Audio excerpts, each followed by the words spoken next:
On a voulu choisir la thématique Soyez là demain parce qu'on est parti du constat alarmant qui montre que 40% des entreprises qui existent aujourd'hui n'existeront pas demain.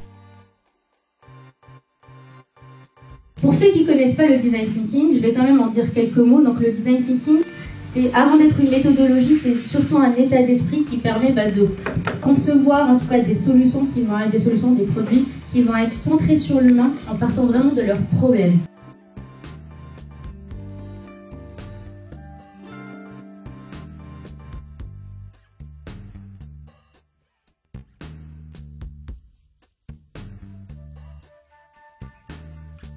Et vous voyez, on commence à parler au sein aussi des établissements de valeurs.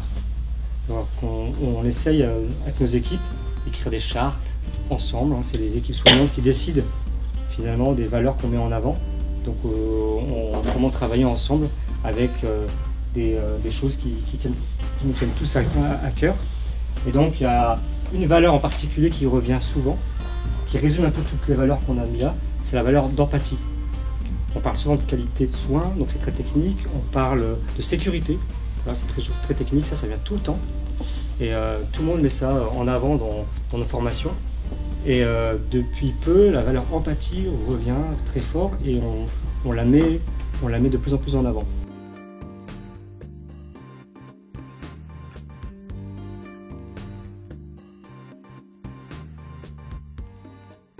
Le but inattendu qu'on a atteint, finalement, c'était l'angoisse des parents, complètement supprimée. Donc là, ils voient leur enfant en train de jouer, donc ils ne se retournent plus pour leur dire au revoir.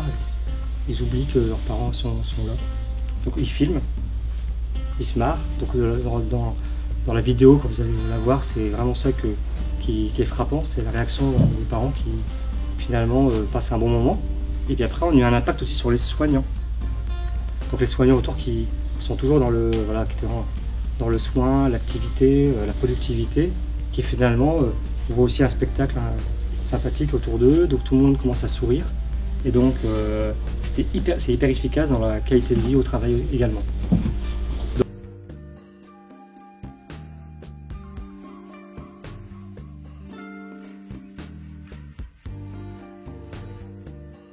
Faut qu'on arrête de sanctuariser notre lieu de travail. Il faut peut-être, sans le rendre complètement insécure et non qualitatif, mais en tout cas le rendre un peu plus accessible pour justement que nos patients soient moins angoissés. Je pense que c'est un peu ça notre enjeu, un peu notre objectif global, et j'espère que si vous, ceux qui sont dans ce milieu-là, participez finalement à nous aider à changer certaines choses, en venant nous observer, et en tout cas je vous invite à le faire avec nous si les gens sont intéressés. En tout cas dans notre hôpital, vous êtes les bienvenus. Je pense qu'on pourra sûrement faire des choses intéressantes. Ce qu'on cherche, c'est de libérer le potentiel humain. Donc on cherche à travailler avec nos clients pour dire est-ce qu'on peut laisser vos équipes être bien, être heureux au travail et faire leur best job dans tous les jours. Et on le fait en créant des expériences uniques là où les gens travaillent, parce que oui, c'est vrai que la première chose qu'on fait, c'est aménager les espaces tertiaires, mais on les fait aussi là où les gens apprennent. Et finalement, on aime bien dire là où le travail se passe, en fait. Parce qu'on voit aujourd'hui une tendance où les gens essayent d'y aller de plus en plus à ce qu'on appelle les tiers-lieux, que ce soit des coworking, que ce soit des cafés, etc. Et nous, ce qu'on se dit, peut-être ces espaces, on pourrait les recréer à l'intérieur de l'entreprise pour que l'entreprise devienne, ou le bureau devienne une destination, là où les gens décident d'y aller, parce que c'est bien, parce que je me sens bien, parce que j'ai accès à mes collègues, parce que j'ai accès aux ressources, et pas là où j'ai besoin d'y aller parce qu'il faut que mon manager me voie assis tous les jours au même endroit.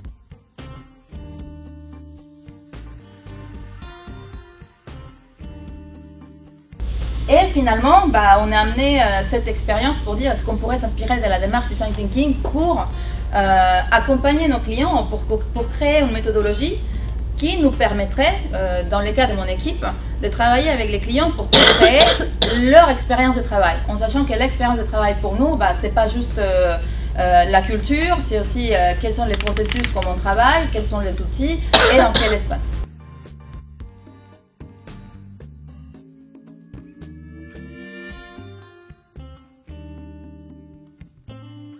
On sait que dans le design thinking, on commence à bien poser les questions et à questionner si la question à laquelle on est en train de répondre est la correcte.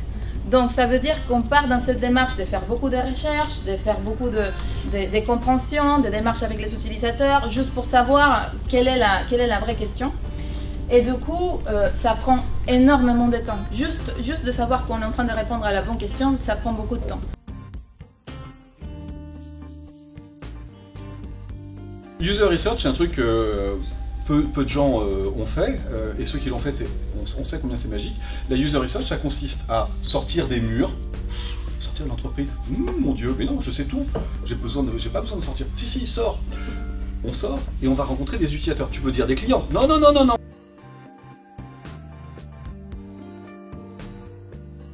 Dans tous les contextes dans lesquels on a été, on a toujours réussi à aller faire de la user research. Et donc, un des messages, c'est que si dans une boîte comme Thales, vu les métiers et les sujets sur lesquels on travaille, on arrive à faire de la user research, il n'y a probablement aucun autre contexte au monde où vous ne pouvez pas en faire.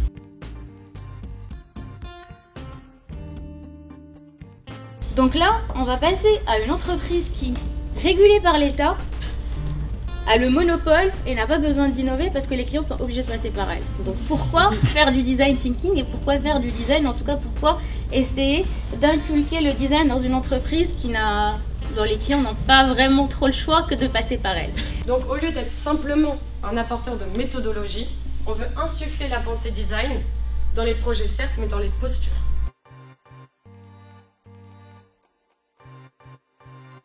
On passe d'une approche scientifique à une approche humaniste. On passe de A plus B plus C, et petit à petit on fait l'alphabet, à quelque chose de beaucoup plus humain. On voit les gens, on voit les choses, et on voit que par exemple, on a des nouveaux locaux aujourd'hui, j'ai une chaise hyper lourde sur une moquette, elle n'a pas de roue, je ne peux pas la tirer. Plutôt que ne pas le voir, je vais le comprendre parce que c'est une interaction. Je vais voir mes collègues qui vont aussi galérer et qui vont transporter. Tout ça, c'est des petites choses, mais c'est ce que nous permet la pensée design dans la vie de tous les jours. Et c'est ce que commence à percevoir pas mal de monde. Et la transversalité, quand même, est un enjeu. Et en fait, c'est ce que j'ai remarqué plus tard en travaillant, c'est que c'est pas tant l'innovation qu'on sort avec une valeur ajoutée centrée utilisateur qui est important chez nous. Ça est évidemment très important, mais c'est cette collaboration qui est innovante chez nous, où on mélange des gens, on mélange des profils, on mélange des générations et on arrive à les faire s'entendre et à travailler ensemble de façon fun et créative pour une valeur ajoutée.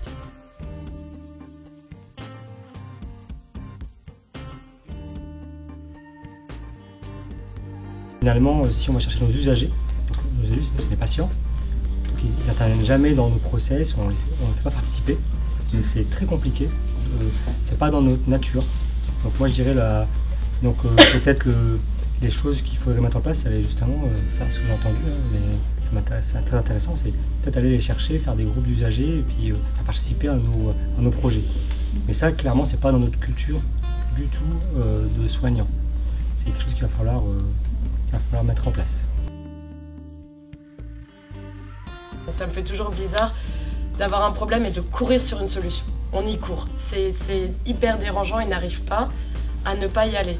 Pareil, quand on est en restitution de recherche utilisateur, début de créativité, problématisation de créativité, ils sont dans la solution et ils oublient qu'on parle de l'utilisateur. Surtout chez moi où l'utilisateur est aussi le client interne. Enfin, ils savent plus.